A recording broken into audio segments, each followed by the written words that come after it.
Xin chào các bạn lại đến với một cái video khác của Leo Bio.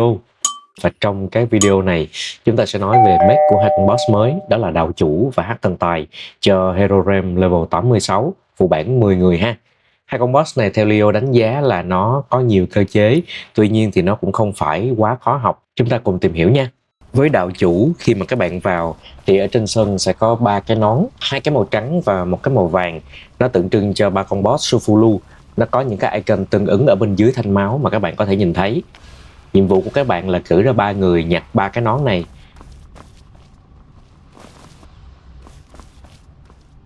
Rồi, sau khi các bạn nhặt nón thì 3 con boss nó sẽ xuất hiện. Và lúc này thì các bạn giữ đúng cái vị trí này, các bạn giữ yên vị trí này và các bạn đánh boss. Các bạn đừng để cho mấy con boss nó đến gần nhau quá nha.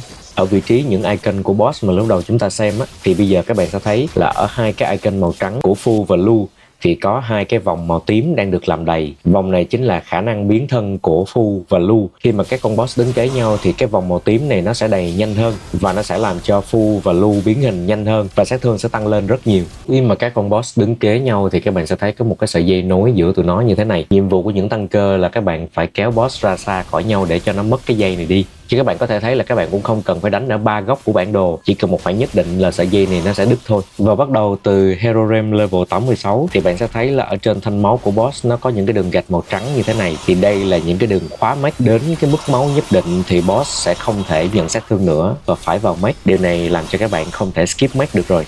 Cơ chế phụ đầu tiên của boss là sneak out hay là lẫn trốn. Thì 3 con boss sẽ độn thổ xuống và né tránh các bạn. Thì nhiệm vụ của mọi người là sẽ phải canh tụi nó và nhảy lên rồi mighty drop, hay là các bạn bấm phím Q ở trên bàn phím đó các bạn, để các bạn nhảy xuống, dậm xuống, hất tụi nó lên. Khi mà các bạn hất tụi nó lên thì tụi nó sẽ bị choáng và các bạn sẽ có một khoảng thời gian để free dam. Người nào mà đội nón vàng hoặc là người nào là target của con boss Su thì các bạn cố gắng kéo những cái đòn vàng của nó ra khỏi những con boss Fu và Lu, bởi vì cái đòn này nếu như mà nó đâm trúng Fu hoặc Lu thì nó sẽ kích cái vòng màu tím, nó sẽ kích cái tốc độ biến thân của Fu và Lu lên rất là nhiều và bạn chắc chắn không muốn để tụi nó biến lớn lên đâu.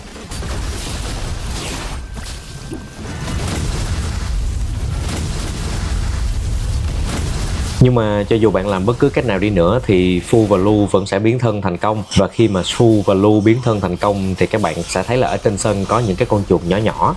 Các bạn có thể dùng thái cực để các bạn nhặt những con chuột này và ném vào Fu và Lu để giảm cái độ cuồng nộ lại. Nếu là các bạn quên mang thái cực vào trong phụ bản này cũng không sao cả. Các bạn có thể sử dụng tổ hợp phím là Alternate và Y dài để các bạn chơi PC, để các bạn mở ra cái bảng sử dụng kỹ thuật nhanh và các bạn có thể sử dụng thái cực thông qua cái bảng này. Trong trường hợp Fu và Lu chưa có biến lớn thì bạn vẫn có thể sử dụng những cái con chuột nhỏ này ném vào Fu và Lu để giảm cái vòng màu tím lại. Khi bạn đánh cho cả Su, Fu, Lu rơi vào trạng thái khóa mech, tức là cái máu dưới ngưỡng nhất định, thì tụi nó sẽ hợp lại thành đạo chủ. Lúc này thì team bạn cần DPS đạo chủ nhanh hết mức có thể để khiến cho cái vạch máu của đạo chủ tụt xuống ngưỡng máu trước khi mà cái thanh màu tím, thanh cuồng nộ của đạo chủ đầy. Bởi vì khi mà thanh màu tím đầy thì đạo chủ sẽ tung ra một đòn AOE rất là mạnh.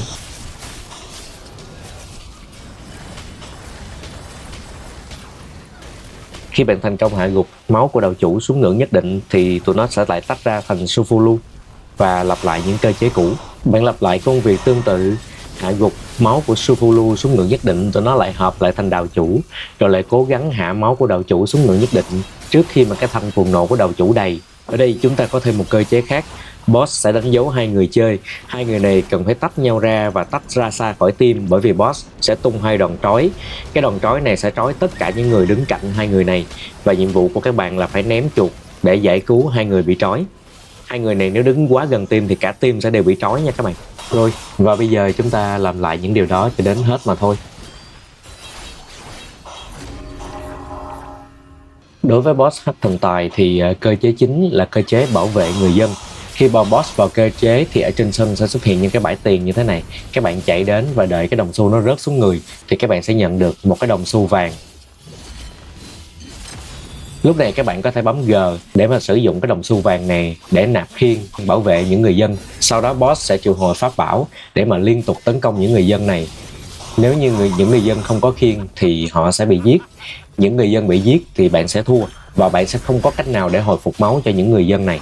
Các bạn cũng không cần phải quá áp lực trong việc nhặt tiền, chỉ cần một vài người là đã đủ để làm đầy cái khiên của người dân rồi. Boss sẽ có một đòn vàng để đánh dấu một số người chơi. Nhiệm vụ của bạn là phải chạy la rìa của map để kéo những cái đòn này ra ngoài. Nó giống như cái Wind Chaser, mấy cái lock của con voi King đó các bạn. Nếu như các bạn để những cái đòn này gần team và các bạn đứng ở trên đó thì các bạn sẽ bị choáng. Và khi mà các bạn bị choáng bởi cái đòn này thì boss sẽ ngay lập tức lao đến và đánh bạn.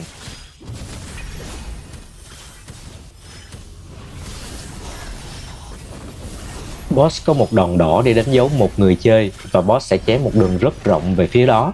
Các bạn có thể deflect. Boss sẽ có một đòn vàng lên tất cả người chơi và không đánh dấu ai cả. Tất cả mọi người cần chia nhau xa ra để không gây sát thương lên cho nhau. Các bạn có thể sử dụng giải phóng để thoát ra nếu như mà mình vô tình đứng kế một ai đó, nhưng mà toàn bộ sát thương còn lại thì các bạn phải nhận. Bởi vì sau đó healer hãy chuẩn bị hồi phục cho cả team nha. Lặp lại những điều đó cho đến hết phase 1.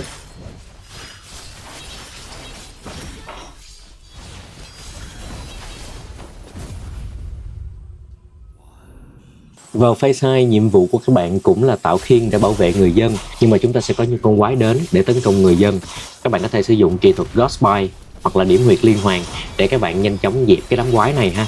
Và như các bạn thấy thì ở giữa sân chúng ta sẽ có một cái đồng xu rất lớn. Khi cái đồng xu này xuất hiện thì các bạn tiêu diệt cái đồng xu này, người sẽ nhận được tiền để mà chúng ta tạo khiên. Và đó cũng là lúc mà bạn có thể tiến vào khu vực bên trong.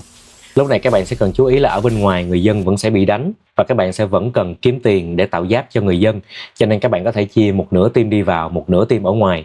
Ở bên trong bạn sẽ gặp 3 con boss phụ và bạn sẽ cần canh máu của 3 con boss phụ này nó ngang nhau, bởi vì chênh lệch máu của 3 con boss này nó sẽ trở thành damage multiplier, và damage multiplier này á, và cái hệ số nhân sát thương này nó sẽ có tác dụng lên một cái mech của boss gọi là Peeling Gold. Và đây là một đòn AoE toàn bản đồ có sát thương rất lớn. Nếu các bạn để cái hệ số nhân sát thương này nó lớn thì một đòn này có thể quét sạch cả team. Boss có một đòn vàng là sẽ gây sát thương trước mặt theo chiều kim đồng hồ. Các bạn chỉ việc di chuyển và né tránh thôi. Các bạn để ý là ở đây nhờ những người bên ngoài tiếp tục kiếm tiền cho nên những người bên trong mới có tiền. Tại vì các bạn vẫn cần bảo vệ người dân ở cả bên trong và bên ngoài.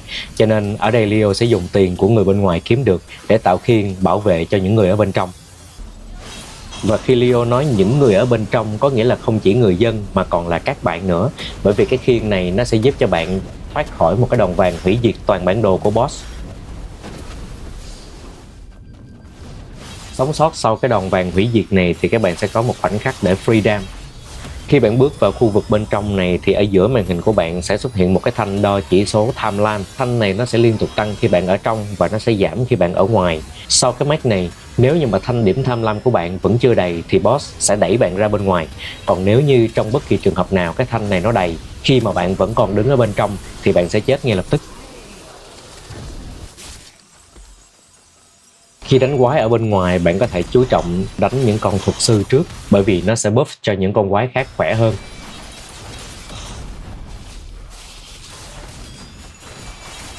Bây giờ thì hai team ở trong và ở ngoài có thể đổi chỗ cho nhau, bởi vì cái thanh điểm tham lam của những người mới từ bên trong ra vẫn còn rất là đầy.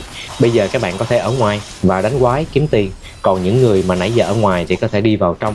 Và cứ như thế các bạn đổi lượt cho nhau và lặp đi lặp lại cho đến hết.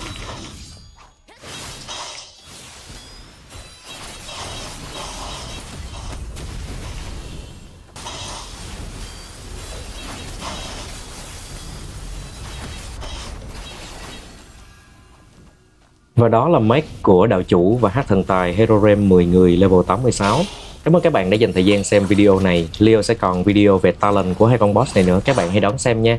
Và nếu các bạn thích cái video này cho Leo xin một like và một subscribe và bấm vào cái chuông để các bạn biết khi nào Leo like hoặc là ra video mới nha. Muốn trò chuyện nhiều hơn với Leo và các anh em, hãy vào Discord nha. Xin chào và hẹn gặp lại mọi người ở Hà Tây, Ngọc Môn Quang. Bye bye.